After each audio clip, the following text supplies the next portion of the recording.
চাষও করার মতো কায়দা নেই, দানা কেনার টাকাও নাই। আমরা এখন তো বিপদ।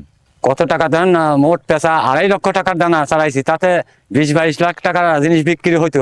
দোষীদের বিচার চাই। ভুক্তভোগী আরেক কৃষক মোহাম্মদ জালাল খান বলেন, ধার দেনা করে চারা তৈরি করেছি, কে বা কারা বিষ দিল সব শেষ, এখন আমি নিঃস্ব। এই দেখেন, আপনারা দেখেন, এই যে বালি, এই বালিটা বালির সঙ্গে বীজ মিশাইয়ে দিয়ে বুনিয়ে দিয়েছে। বুনিয়ে দেওয়ার পরে যে এই দেখেন এই গাছগুলো আমার এই পেঁয়াজের চারা কেবল গজাইছিল, কচি চারা, এই চারাগুলো ঢলে পড়ে গেছে। এছাড়া হওয়ার আর সম্ভব নাই। এই যে বালি, এই দেখেন বালি। আমাদের ইউনিয়ন কৃষি উপসহকারী কর্মকর্তা উনি এসে বললো যে এখানে এই বালির সঙ্গে বিষ মিশানো আছে, এই কারণের জন্য হলো আপনার চারাগুলো এভাবে ঢলে পড়ে গেছে। এগুলো হওয়ার সম্ভাবনা খুবই কম।